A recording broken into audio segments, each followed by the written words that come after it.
So, welcome. I'm Ixchel Ruiz. I'm a developer advocate at JFrog, and we are at JFocus.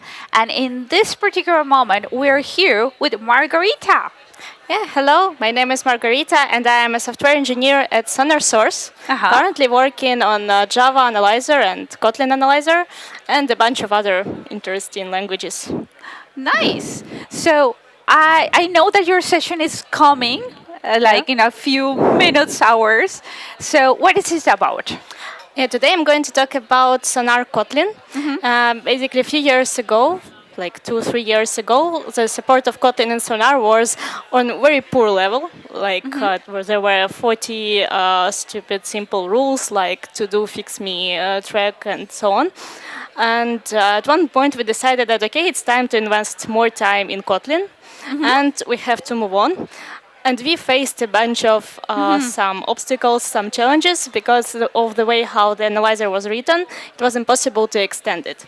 So we had to rewrite everything sort of from scratch, rewrite like 40 rules on a new engine, and now we have 108 rules, I guess.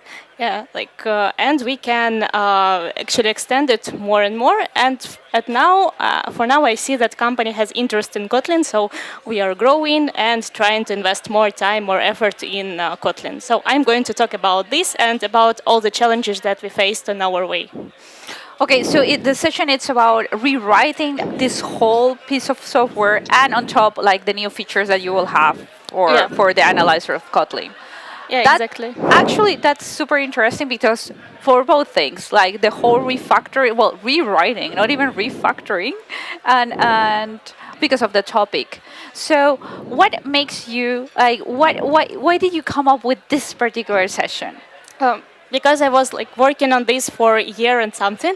Basically, before I left on maternity leave, it was like my main focus to bring Kotlin to life. And we released 2.0 and then a bunch of new releases and added new rules, new features. And I was very passionate about this, and that was like the only topic that I could talk about. So that's why I had no other choice. And that's why I'm talking about this. And another point that I'm also monitoring our community, and we have to answer some community threads. Even though we are developers, we still have to answer community because we want to have some feedback as soon as possible. And I've seen a lot of people in the community, they ask questions, or the thing that they are asking, they don't actually understand how static analysis work. And that's why they're asking these questions, and that's why they think that it should work this way, but unfortunately it cannot support this or that. So maybe in my session they will find these answers and understand a little bit, at least a little bit, how static analysis work. And maybe that will explain them why it behaves this or that way, where we sometimes have false positives, sometimes we have false negatives, and okay, that's life. We are like solving the problem that could not be solved in general.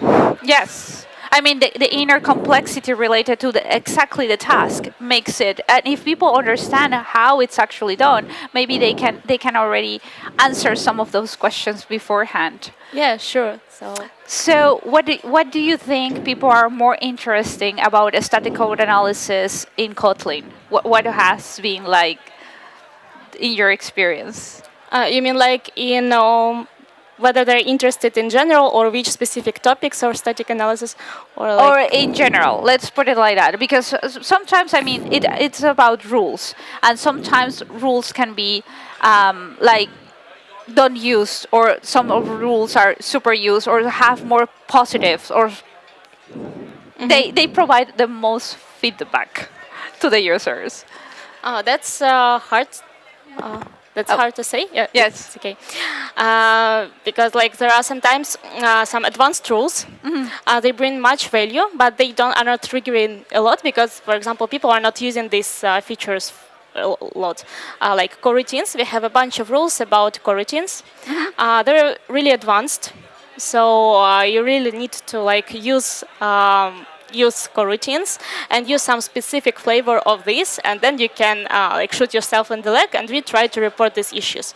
It doesn't happen a lot, but if it happens, people are thankful because we can sometimes prevent some blocking stuff, some like frozen your application forever, just because some stupid mistakes. And there are like other categories of rules. They are stupid simple. They are not bringing much value, but they're bringing a lot of feedback. Like for example, usage of unused import. Okay. It doesn't bring any value at all. But for us, it was like say pain in the ass, this rule, because it was not implemented in Kotlin compiler itself as a warning. So we had to implement it on ourselves, and like IntelliJ also implemented it on themselves. And every like month or every 2 months, we receive some community report about some specific flavor of unused import.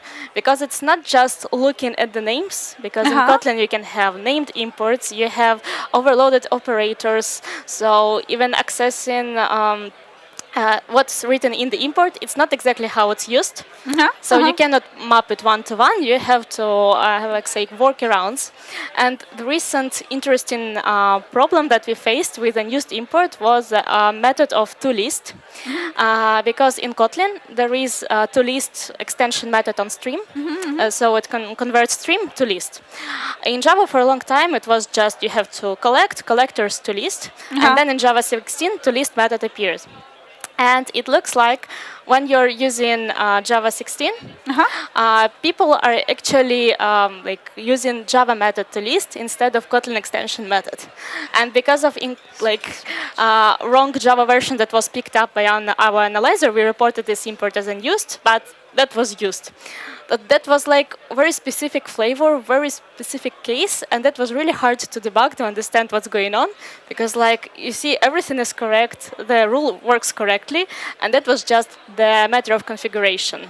Yes, the thing that you didn't have access, so actually finding that cause, I imagine that it was very, very interesting for your team. Yeah, exactly. And we have like a lot of things like this. So unused import, it's often not about just the rule on unused import. It's about like everything around it. The contextual part of it. Yeah. So how is the best way to give feedback to your team? Actually, community forum, we monitor it like every week. We have a special meeting to see what's going on, whether people need some help or something is not working properly. And we try to tackle it as soon as possible. Of course, we have limited capacity. We have a lot of other stuff to do, but we try to keep track on community and answer quickly, because it's the way how we receive feedback, and we try to make community better and life there better. Yes, and we totally need the community help to actually deliver the most meaningful way their feedback, like how, when, and all these details around the problem, not saying just like it doesn't work. Or it works, but just on my machine. Yeah, and we have actually guidelines in our community forum how you should report false positives, bugs. Sometimes people don't follow this, or sometimes people just don't know how to follow this. And so there are some corner cases, and I remember I'm going to talk about this in my talk, but anyway, when we just released the Sonar Kotlin 2.0, we had a lot of performance degradation reports on Android projects. And the problem is that we needed something. If it's out of memory, provide us heap dump, or provide us logs, provide us at least something that we can debug. Actually go deeper, yes. And they cannot, because it's like everything is super private, everything is super confidential, so we cannot share anything with you. And sometimes we feel like, okay, but how you want us to investigate your case if we cannot reproduce it? So we cannot jump into. But there are some community reporters who actually provide this, and that's extremely helpful. And recently, it was not on Kotlin Analyzer, it was on Java Analyzer, but maybe you heard about Alexei Shipilov, yes. famous guy in Java world. He's using Sonar to actually analyze GDK but mostly for C++ and also Java. And he found out that Java was leaking, and he reached me because Ah, yes. yeah, Okay. so I spent some time investigating what's going on, and yeah, I found out that there are a couple of rules that are actually leaving some garbage in the heap and cannot be actually collected by GC. And because of the specific of this project, it just grew and grew and grew and never collected. And because of this, C++ analyzer could not work because with just Java ate all the memory. So we find out a lot of some problems, not actually on analyzer side, but also on some SonarQube, SonarCloud side, to talk to them that we can be more optimal here. And for example, once Java analyzer is done, let's drop it. Let's not keep that in memory. And of course, we fixed memory leaks. Fixing was not really difficult. The difficult part was to find where. Analyze, Yes. finding it, like the context and reaching, like this is the problem. Yeah. Yes, sometimes that's the most difficult part when we're dealing. So feedback, very good feedback is it's super important for your team and you. Yeah, of course. And if you provide good feedback, we can actually send you some T-shirt as a community hero. You've seen it. Yes. I think there was a tweet of Alexei Shepelov in this T-shirt. He received Yes. it because his contribution was really valuable. So do this, and you'll receive this T-shirt as well. Oh, that's nice. That's nice. Any final thoughts that you want to share with the audience about the topic, your talk, or what are you passionate about? Yeah, I'm looking forward to see you at my talk, or maybe someday watching my recording. And of course, Sonar is hiring. So, and we are doing a bunch of interesting stuff like static analysis and like also SonarCube, SonarCloud. So if you're interested, because of recent layoffs, we are hiring. So Okay. waiting for Well, you. thank you very much, Margarita. It was a pleasure having you here, and I hope your session goes amazing. I know it will, but I will look for it after Thank when you very they are much. published. Thank Thank you for having me today. Yes, it was our pleasure.